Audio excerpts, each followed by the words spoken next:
Olá pessoal, bom dia, tudo bem? Hoje é 26 de dezembro, eu queria, primeiro já desejar tudo de bom pra gente nesse fim de ano, que a gente tenha uma virada de ano maravilhosa, que 2024 seja um ano mais proveitoso, mais positivo, que a gente consiga equilibrar as forças que estão em choque no Brasil de alguma forma e que a gente consiga realmente objetivos mais importantes, mais elevados nesse ano de 2024. Eu peço desculpas por não ter feito uma mensagem de Natal, né? A gente ficou muito atribulado, eu sempre fico por conta da cozinha, então cozinhando e fazendo várias atividades culinárias, né? Nesse Natal, infelizmente não deu pra gente gravar um vídeo aqui de despedida, mas eu fiz no Instagram, mandei lá, fiz uns stories, e fiz também uns shorts aqui no YouTube. E a gente continua, né? Fechando o ano, eu vou deixar uns vídeos gravados aqui, vou gravar hoje uns 6 vídeos, deixar já pré-programados para entrarem aqui no YouTube. E hoje a gente vai, mais uma vez, tratar de criminologia no Espírito Santo. A gente tem que primeiro fazer uma ressalva com relação ao que representava geograficamente o Espírito Santo até meados do século XX. Era um local de passagem. Muitas migrações, imigrações. O Espírito Santo nunca foi um local de assentamento. Sempre foi um local de passagem. A pessoa vinha ou do Rio, ou vinha da Bahia, ou vinha de Minas, ou do exterior. E ia para montanhas de Minas, ou ia para as lavras de Minas, isso assim até o século XIX. Ouro, prata, pedras preciosas e semi-preciosas. O Espírito Santo, Vitória especialmente, era sempre um local de parada para abastecimento, tanto de víveres quanto de combustível, né? Então isso sempre foi assim. Quando havia uma parada, era uma parada no Porto de São Mateus, onde se fazia abastecimento, tanto de alimentos para botar nos navios, víveres e tal, galinha, ovo, óleo de baleia para iluminar as lamparinas e etc. Era parada. A mesma coisa acontecia na Barra do Itapemirim, que era parada de quem vinha do Rio subindo. E São Mateus, quem vinha do Nordeste descendo.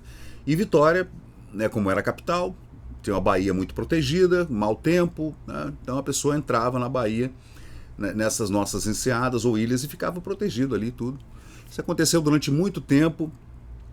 O Espírito Santo, a gente analisa até o final do século XIX, início do século XX, o Espírito Santo inteiro, o estado todo tinha 100 mil habitantes, o estado todo. Assim, uma estimativa bem, contando escravos libertos, contando imigrantes italianos e tudo. Não tinha ninguém, o Espírito Santo é um estado vazio. Aliás, continua assim até hoje. A maioria da população vive no litoral, né?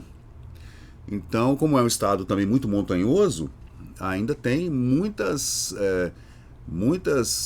paragens onde não vive ninguém. Assim, só uma breve explanação com relação a esse isolacionismo capixaba que deu no problema cultural que nós vivemos hoje. A gente não tem uma literatura, não temos um teatro, não temos um cinema. Temos, mas não temos, né? Música, etc. Temos, mas é incipiente, assim, não gera um movimento, não gira, a coisa não gira, não anda para frente. Infelizmente, né? Eu sou radialista, também sou do meio de comunicação e a gente vê a dificuldade qual é. Mas, tirando isso, a gente vai agora fazer esse disclaimer, porque esse assunto aqui do Tenente Evaristo, que foi um homem da polícia estadual e capixaba vindo de outro estado, como migrante até foragido, como era muito comum, parou por aqui, ficou, né? E perpetrou crimes durante muitos anos, né? E a gente vai contar a história dele. O tenente era Evaristo José de Lima, policial criminoso da Força Policial do Estado do Espírito Santo. Eu intitulei assim, né? E suas peripécias pelo interior do estado. Bom, final do século XIX, surgiu na província do Espírito Santo, um pernambucano, estatura mediana, nasceu em 1872, morreu em 1902. A história dele é bem relatada, porque foram crimes tão absurdos que ele acabou virando uma lenda. O tal Tenente Evaristo, um homem perigoso. Ainda muito jovem, havia escapado de Pernambuco, do interior, porque ele tinha sido acusado de atentado ao pudor.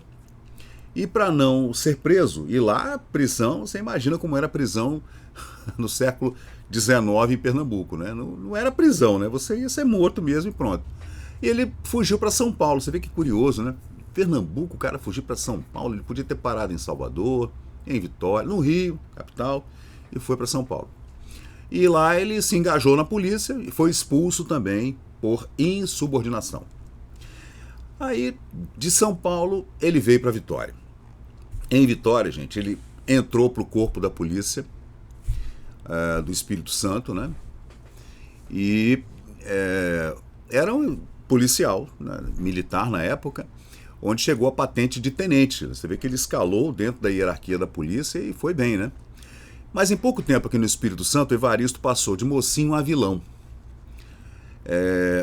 determinando quem vivia e quem morria nas cidades por onde ele comandava a polícia. Então, existiam destacamentos em várias cidades, em vários municípios, distritos, vilas e tal, e o chefe de polícia mandava esses patentes mais altas, como capitães e tenentes, para essas paragens, né?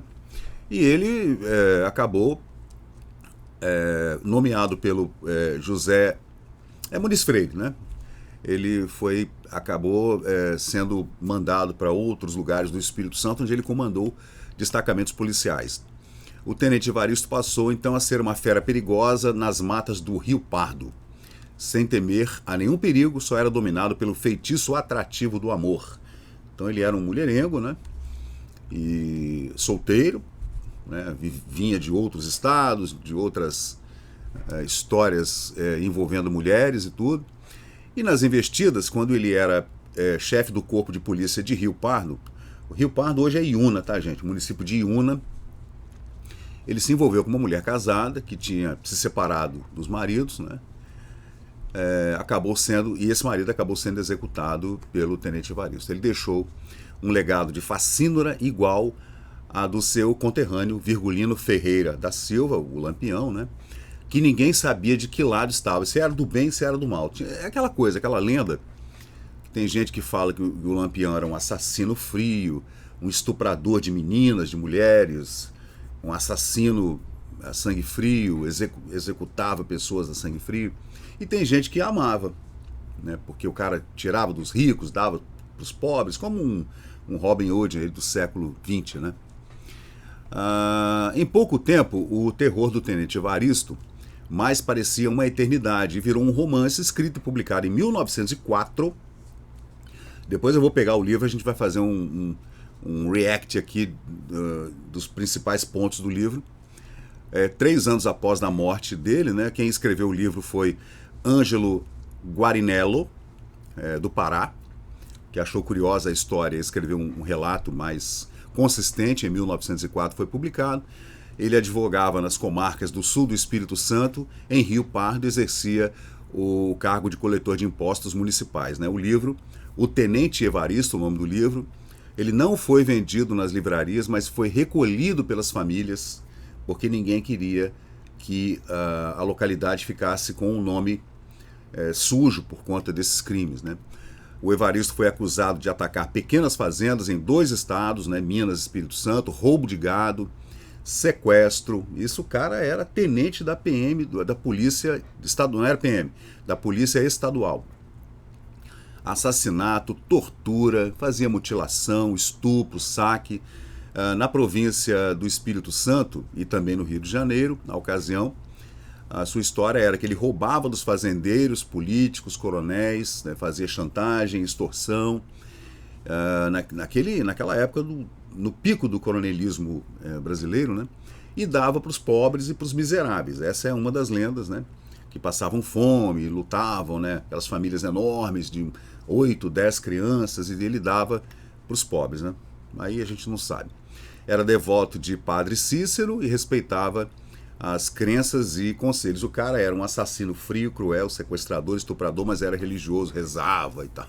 Aquelas coisas, né? Os dois se encontraram uma única vez em 1926 em Juazeiro do Norte. Quem? O tenente Evaristo encontrou-se com o padre Cícero. Antes do padre virar o santo que virou depois para os nordestinos, né? Claro que durante a vida do padre Cícero, ele era considerado realmente um milagreiro, né? Um homem santo e tudo, mas depois virou uma coisa muito maior. Né? Aí está falando aqui do Ângelo Guarinello, que foi o escritor do livro O Tenente Evaristo, e realmente a gente tem alguns relatos. Aí eu fiz a pesquisa, gente, falando aqui, tem esse lindo desenho aqui, o Tenente Evaristo aí empunhando a sua espada na frente de um corpo policial e, né, os crimes do Tenente Evaristo, crimes e criminosos, era uma coluna, digamos assim, uma crônica da revista O Malho, essa do ano de 1901 ou 1902, ou posterior um pouco, contando essas peripécias desse homem perigoso que era o Tenente Evaristo Ferreira de Lima, que faleceu em 1902, né? O Tenente Evaristo, ele era uma figura lendária e virou realmente um mito, né? Então tá aqui na revista O Malho essas curiosidades a respeito dele. As barbaridades de toda sorte. O Tenente Evaristo operou sobretudo nos sertões do estado do Espírito Santo. Você via que o pessoal falava que o Espírito Santo tinha sertões, né? Digamos, não eram sertões, eram paragens distantes a muitas léguas de qualquer civilização, no meio de alguns quilombos e tribos indígenas, no meio da mata, né, que dominava o estado ali no final do século XIX. E adquirindo ali os tristes foros de ser o terrível daquelas paragens, o terror, né? Incumbido em má hora pelo governo do estado de prender criminosos e também reprimir ladrões de cavalos e salteadores, o Tenente Evaristo se afez bem depressa a essa missão, que se tornou repugnante pelos excessos de toda a ordem que entrou a fazer.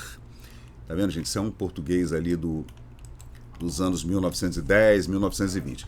Capitaneando numeroso bando de soldados, por ele escolhidos a dedo e armados até os dentes, o Tenente Evaristo, desde cedo, deixou de respeitar ordens superiores para praticar toda sorte de violências e de crimes.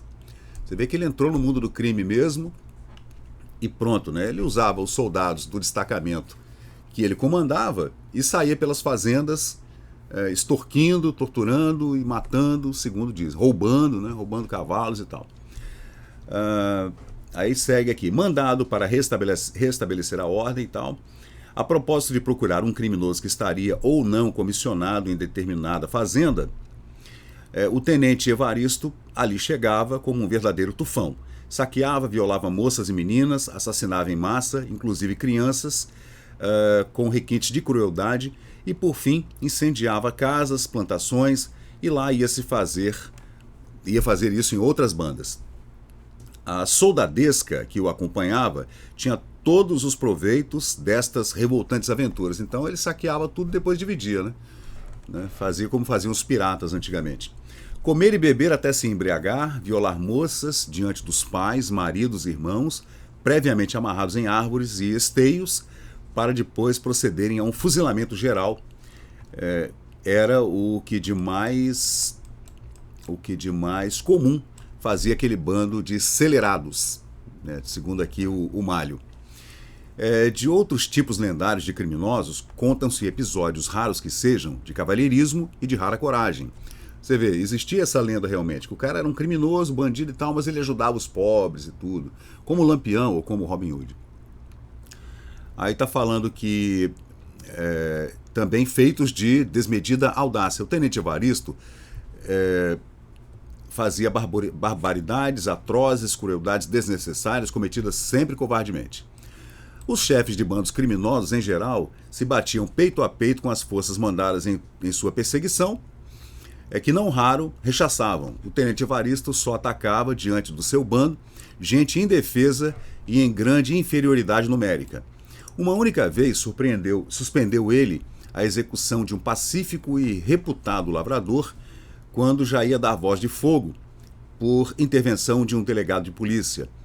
Mas, boçal e convencido, declarou que o fazia não por ordem, mas a pedido da mesma autoridade a título de favor.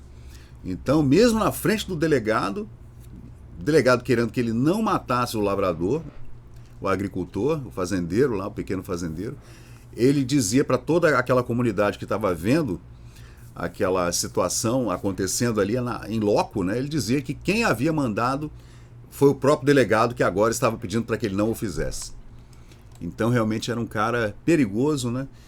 E aí existem essas lendas e a gente tem toda essa pesquisa aqui no Memória Capixaba, que você pode acompanhar aqui no Facebook, toda essa nossa pesquisa. Cavalgando diante de sua força com destino à fazenda de Augusto S., onde devia proceder a uma diligência, o tenente Evaristo disse aos alferes, né, os seus cabos, né, que o acompanhavam, que o senhor Augusto S. o chamava comumente de carrasco e de bandido.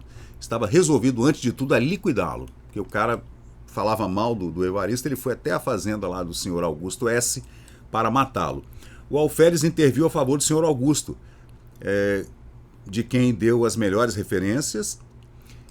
Não lhe valeram os rogos do oficial, avisos de que ele era político prestigioso, podendo comprometer o tenente, considerações de que ele era de uma família muito numerosa. Tá vendo? Não mexe com ele não, ele é um político da região, um fazendeiro que tem uma família muito grande, depois eles vão vir atrás de você, hein, tenente Evaristo. A nada atendeu o terrível tenente, chegando mesmo a dizer que das moças e crianças os soldados se encarregariam de tratar e com o maior prazer. Por último, o oficial recorreu a 2 argumentos que lhe pareciam de valor. O soldado que tentava defender a família do senhor Augusto, né? A responsabilidade perante a justiça e ao escândalo provocado pelos jornais. Cuidado, hein? Depois os jornais vão divulgar isso aí, o senhor vai ficar, né, proscrito, vai ter problema e tal. E o Evaristo não queria nem saber, ele chegava mesmo detonando. E os detalhes dessa história, gente, macabra, estão então no livro, né? Esse livro aí que a gente depois vai trazer aqui para vocês no Memória Capixaba. Isso aconteceu em Rio Pardo, Iuna. O livro foi escrito pelo paraense Ângelo Guarinello, publicado em 1904, depois da morte do tenente Evaristo. O tenente Evaristo morreu em 1902. E o livro a gente vai tentar encontrar, porque na época que o livro foi publicado, logo depois o livro também desapareceu das livrarias, das bancas, sumiu porque as pessoas em Iuna, em Rio Pardo, não queriam que o município ficasse com essa pecha de ter sido local de crimes terríveis cometidos pela polícia do estado do Espírito Santo através das mãos sanguinárias do tenente Evaristo. Então é isso aí, gente. Esse é o Memória Capixaba, sempre trazendo essas curiosidades aqui para vocês. Pesquisa essa feita na hemeroteca da Biblioteca Nacional em 2014, que a gente traz aqui agora no Memória Capixaba, aqui no nosso canal no YouTube. Então é isso aí, gente. Muito obrigado. Vamos seguir, né? Eu vou deixar uns vídeos gravados aí até o fim do ano, pré-programados para entrarem todos os dias lá pelas 10 horas, 10h30 da manhã. Valeu, gente. Muito obrigado e vamos que vamos. E chegamos ao final de mais um vídeo aqui do Memória Capixaba. E se você curtiu o conteúdo, por favor, deixe seu like, compartilhe aqui o nosso canal e inscreva-se para mais novidades. Até a próxima e muito obrigado por participar aqui do Memória Capixaba.